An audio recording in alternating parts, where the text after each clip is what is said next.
Good morning my dear students, my dear seventh class. Yes, हम मनसबदार और जागीरदार इन सब के बारे में बात कर रहे थे, आपको याद होगा। देखिए फिगर में दिखाया गया है कि मनसबदार किस तरह से अपने सवार्स के साथ वॉर की तरफ जा रहे हैं, मार्च कर रहे हैं। ठीक, ये सवार यानी जो घोड़ों पर बैठ के, और जो मनसबदार है वो ये कहलाते हैं। ठीक है, तो ये सारी चीज़ें हैं। अब वो थोड़ा सा अब आप समझने की कोशिश करें कि अकबर के टाइम पे किस तरह से क्या रहा, कब बहुत पावरफुल रहा, कब बहुत ज़्यादा पावरफुल हो गया। आपने पीछे एक स्टेटमेंट भी पढ़ा था कि औरंगज़ेब के टाइम पे 79 इस तरह से मनसबदार हुआ करते थे। In Akbar's reign, these Jagir were carefully assessed so that their revenues were roughly equal to the salary of the Mansabdar. Akbar का जब शासन था, बेटा राइन का मतलब ना शासन होता है। जब अकबर का शासन था तो इन जागीर्स को, जो कि लैंड है, उसको बहुत प्रॉपरली तरीके से ढंग से नापा गया ताकि उनसे रेवेन्यू जब कलेक्ट किया जा सके तो बराबर बैठे कि वो मनसबदार की सैलरी के बराबर हो। क्योंकि वो इसलिए हुआ कि अगर हम सिर्फ सैलरी ही देते रहेंगे तो हमारे पास देने के लिए पैसा भी कहाँ से आएगा, उसका कोई सोर्स होना चाहिए। By Aurangzeb's reign, this was no longer the case, and the actual revenue collected was often less than the granted sum. अच्छा, औरंगजेब के शासन की बात करें तो इस तरह से वहाँ कोई बात ही नहीं रही है। जो एक्चुअल रेवेन्यू है, रेवेन्यू का मतलब टैक्स होता है, जो कलेक्ट हो रहा है बहुत सारा पैसा, वो हमेशा जितना पैसा दिया जा रहा है उससे कम होता है। यानी कि उसके टाइम तक आते आते जो टैक्स की पॉलिसी है, रेवेन्यू कलेक्शन की बात है स्टूडेंट्स, वो धीरे धीरे ना कम हो गई। There was also huge increase in number of mansabdar. अब आपको पीछे भी पैराग्राफ याद होगा येलो बॉक्स में, मनसबदार भी बेटा अकबर के टाइम जितने थे उससे कई गुना ज़्यादा औरंगजेब के टाइम हुए। और औरंगजेब के टाइम की दिक्कत ये है कि जब कलेक्शन जो होता था रेवेन्यू का वो कम हो रहा था, और जो पैसा दिया जा रहा था ग्रांटेड, मतलब तनख्वाह देने के लिए, इधर खर्चों के लिए राजा के खजाने से दिया जाता, वो ज़्यादा होता था। तो सिंपल सी बात, जब आएगा कम और आप देते ज़्यादा देते रहेंगे तो वो चीज़ आपके लिए एक क्रिटिकल सिचुएशन पैदा कर देगी। Which meant a long wait before they received the Jagir. These and other factors created shortage in the number of Jagir.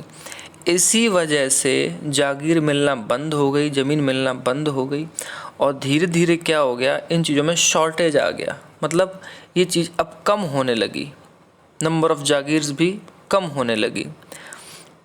As a result, और फिर रिजल्ट क्या हुआ इन सब का, many jagirdars try to extract as much revenue as possible while they had a जागीर।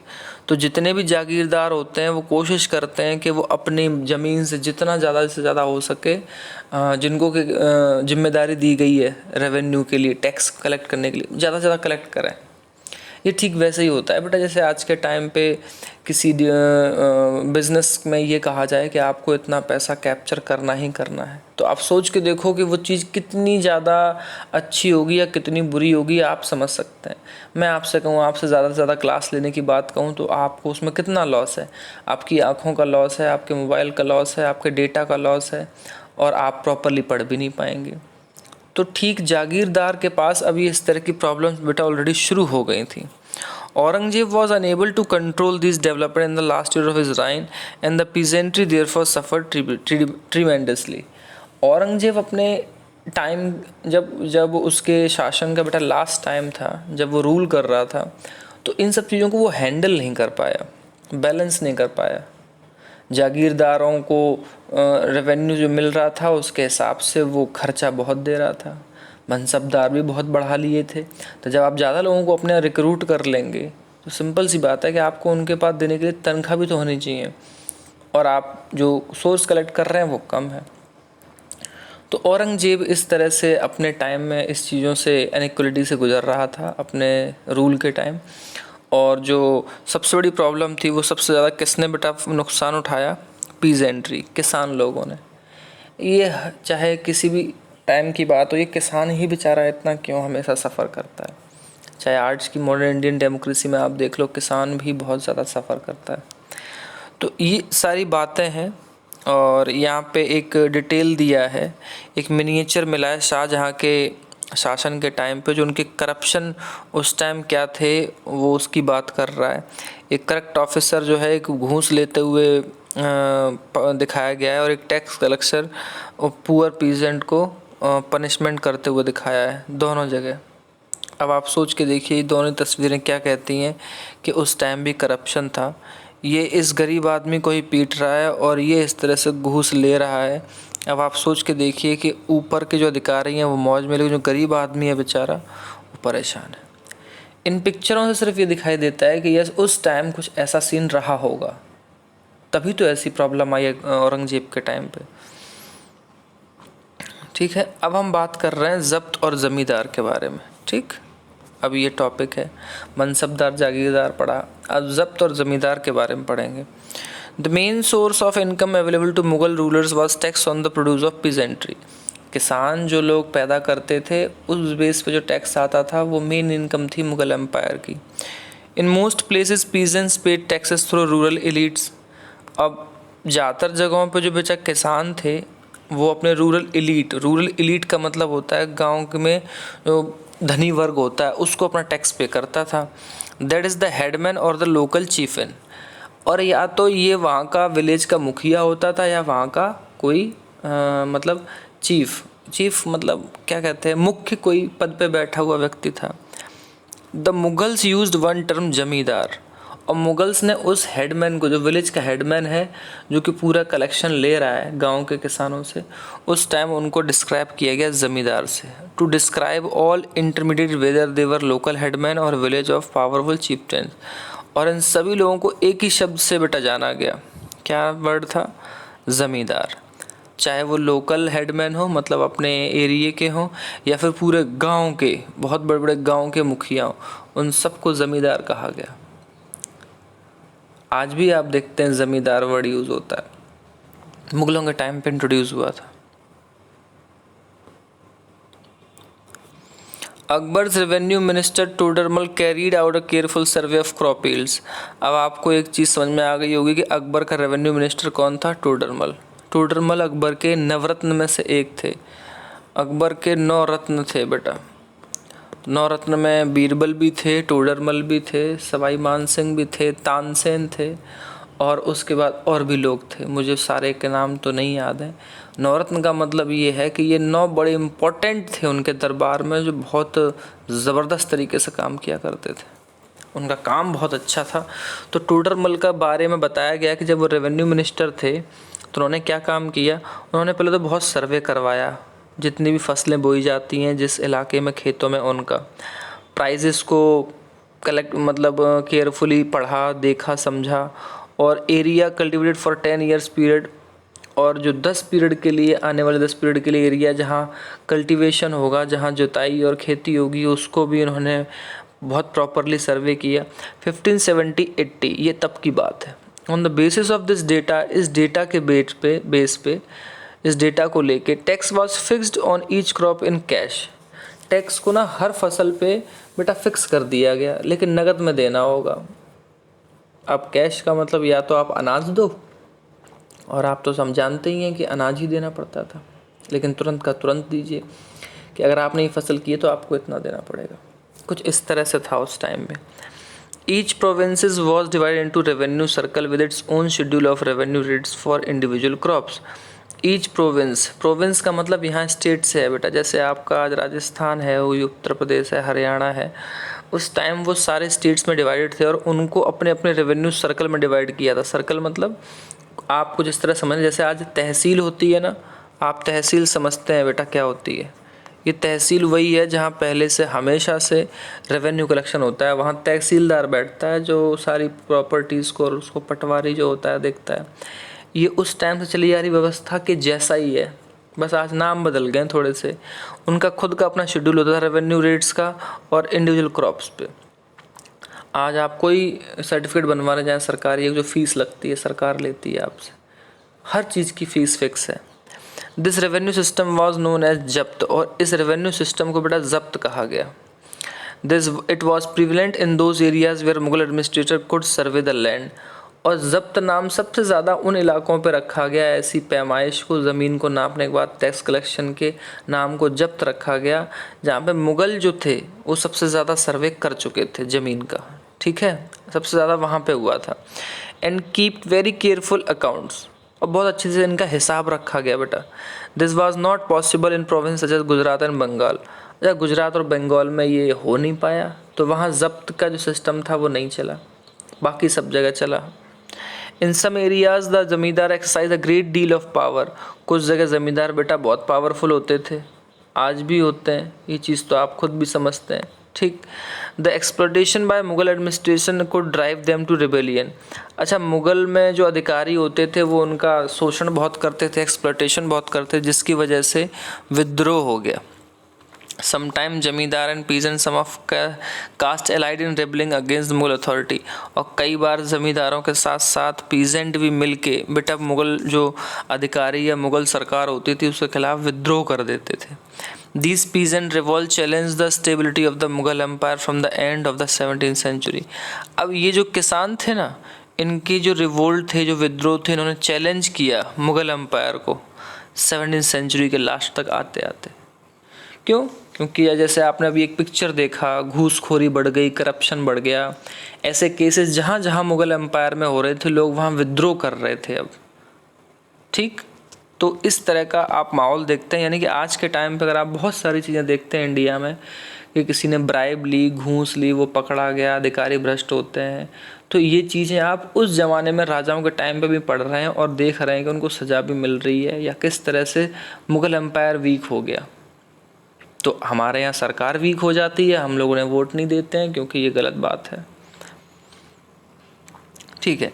ये अकबरनामा और आईन अकबरी के बारे में है स्टूडेंट्स। अकबरनामा एक बुक है और आईन अकबरी भी एक बुक है, दोनों ही अबुल फजल ने लिखी हैं, ठीक है। ये फिगर दिखाया गया है कि अकबरनामा ले रहे हैं अबुल फजल से, ये अबुल फजल हैं, ये अकबर बैठे हुए हैं, उन्होंने लिख के दी है किताब तो वो ले रहे हैं। Akbar ordered one of his close friends and courtiers Abul Fazl. हाँ, नवरत्न में से एक बेटा अबुल फजल मुझे याद आ गए। और उन्होंने अकबर ने, क्योंकि वो अकबर के एक दोस्त भी थे और दरबारी भी थे, उनसे कहा to write a history of his reign, मतलब जो मेरा शासन चल रहा है इसके बारे में अपना एक बुक लिखें। और बहुत कुछ उस पर मतलब लिखा गया बाद में, उस सोर्स से हमें पता चलता है कि अकबर के टाइम पे क्या क्या चीज़ें थी।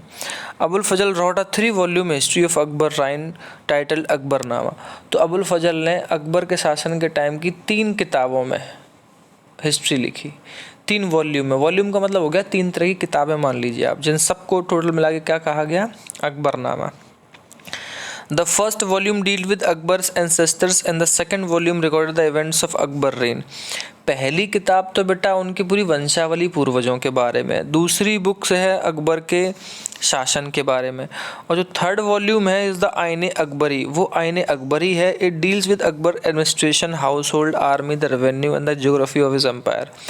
उसमें अकबर का जो शासन है बेटा, उसमें जो तौर तरीके हैं, उसमें जो आर्मी है, टैक्स पॉलिसी है, और पूरे एम्पायर की ज्योग्राफी कहाँ कहाँ तक फैला है, किस तरह से चलता है, ये सब लिखा है आईन अकबरी में। It also provide rich details about the tradition and culture of the people living in India. और उस किताब में हमें ये भी पता चलता है कि उस टाइम लोगों की रीति रिवाज, परंपराएं कैसी थीं, लोग कैसे रह रहे थे। The most interesting aspect about the Ain Akbari is its rich statistical detail about things as diverse as crop, yield, prices, wages, revenue. Ain Akbari की जो सबसे अच्छी बात है स्टूडेंट्स वो ये है कि उसमें बहुत सारी अलग अलग चीज़ों के बारे में बात की है, फसल के बारे में बात की है, उसके जोतने और उसके बारे में बात की है, उसकी कीमत के बारे में बात की है, मजदूरी के बारे में बात की है, टैक्स के बारे में बात की है। यानी कि जो मॉडर्न टाइम में हम इन वर्ड्स को यूज़ करते हैं ना कि कोई इतना इस पर बात कर सकता है, वो आईन अकबरी में उस टाइम लिखा था अबुल फजल ने। तो हमारे लिए सोर्सफुल चीज़ें हो जाती हैं, जिससे हमें ये पता चलता है कि ऐसा मतलब कैसे हुआ था। तो वो हम बुक्स को रीड करते हैं, बुक्स में लिखा हुआ उसके बेस पे हम कहते हैं कि यस उस टाइम बहुत अच्छा काम हुआ था, क्योंकि ये चीज़ें उस टाइम हुआ करती थी। अकबर की पॉलिसी पे एक क्लोजर लुक है। The broad features of administration were laid down by Akbar and were deliberately discussed by Abul Fazl in his book. अब जितने भी फीचर हैं एडमिनिस्ट्रेशन के, अकबर ने जो अपना शासन चलाया तो सबसे ज़्यादा डिस्कस किया अबुल फजल की बुक में the Akbarnama, in particular in its last volume the आईने अकबरी। और अकबरनामा का जो लास्ट पार्ट है आईने अकबरी, उसमें ज़्यादा लिखा है कि अकबर का शासन कैसे चलता था, उसके दरबार में कितने लोग थे, उस टाइम अधिकारी किस तरह से होते थे, क्या पावर थी और राजा किस तरीके से वर्क करता था, ये आईने अकबरी में दिया हुआ है। Abul Fazl explain that the empire was divided into province called suba. उस टाइम जो बेटा प्रोविंसेस थे, स्टेट थे, वो सूबे में डिवाइड थे। मुगल टाइम में उनको सूबे कहा जाता था, सूबा, गवर्न बाय सूबेदार, और उसका मुखिया कौन होता था, सूबेदार। आज बेटा स्टेट का मुखिया कौन होता है, वैसे तो सीएम होता है बट फर्स्ट पर्सन गवर्नर। ऐसे ही उस टाइम सूबे का जो सूबेदार वो मुखिया होता था, who carried out both political and military functions. और सूबेदार के पास ना बेटा राजनीति वाली पावर भी होती थी और मिलिट्री पावर भी होती थी, वो किसी पे भी चढ़ाई कर सकता है अपने इलाके में। ईच प्रोविंस ऑल्सो है फाइनेंशियल ऑफिसर और दीवान। और जो फाइनेंशियल ऑफिसर होता था, जैसे आज फाइनेंस मिनिस्टर होता है बेटा, इकोनॉमिक लेवल पे जो बात करता है, इंडस्ट्री की बात करता है, जॉब की बात करता है, किसानों की बात करता है, उस टाइम उसको मुगल टाइम पे दीवान कहा जाता था। ठीक है। For the maintenance of peace and order in his province the subedar was supported by the other officer. अब अपने स्टेट में शांति रखनी है, अच्छी तरह से रहना है, लोगों को सजा देनी है, गलत लोगों को बख्शना नहीं है, तो ये सारी जिम्मेदारी बेटा सूबेदार के अंडर आती थी। लेकिन सूबेदार को अदर ऑफिसर्स का भी सपोर्ट मिलता था। और कौन कौन से वो ऑफिसर थे ज़रा देखो तो, मिलिट्री पेमेंटर थे बख्शी, मतलब मिलिट्री में जो पे मास्टर है बख्शी कहते थे उसे। द मिनिस्टर इन चार्ज और रिलीजियस एंड चैरिटेबल पैट्रोनोज सदर, मतलब ये आदमी रिलीजियस मैटर को और चैरिटेबल मतलब जो दान दक्षिणा वाला मुद्दा है उसको देखता था, उसको सदर बोलते थे। मिलिट्री कमांडर फौजदार बोलते थे। हो सकता है ये भरतपुर में जो फौजदार होते हैं उसी टाइम से बने हो, मैं कह सकता हूँ, मैं श्योर नहीं हूँ, लेकिन आपके घर वाले ज़रूर जानते होंगे फौजदार सरनेम कैसे मिला। And the town police commander कोतवाल, और जो शहर की पुलिस होती थी नगर की उसको कोतवाल कहा जाता था। अब इनमें से बहुत सारे शब्द तो आज भी बेटा अवेलेबल हैं हमारी सोसाइटी में। तो ये था बेटा अकबर के टाइम का एक सिस्टम। स्टेट डिवाइडेड है सूबे में, सूबे का मुखिया सूबेदार होता है बेटा, और सूबेदार को और भी लोगों का साथ मिलता है, बहुत सारे अधिकारियों का, और जो रेवेन्यू ऑफिसर है उसको दीवान कहा जाता है। ठीक। जो मिलिट्री में पे मास्टर है उसको एक तरह से आप ये कह लें मिलिट्री का मुखिया, उसे बख्शी कहा जाता है। मिनिस्टर इंचार्ज रिलीजियस मामले में है उसको सदर कहा जाता है। जो फौज का सेनापति टाइप है उसे फौजदार कहा जाता है, और जो शहर की पुलिस का मुखिया है उसे कोतवाल कहा जाता है। ये चीज़ें, ये बहुत इंपॉर्टेंट पार्ट इस टाइम है पढ़ रहे हैं जो आप, इसके नोट्स आप बहुत प्रॉपरली बनाइएगा क्योंकि ये एग्ज़ाम के लिए भी बहुत इंपॉर्टेंट है स्टूडेंट्स।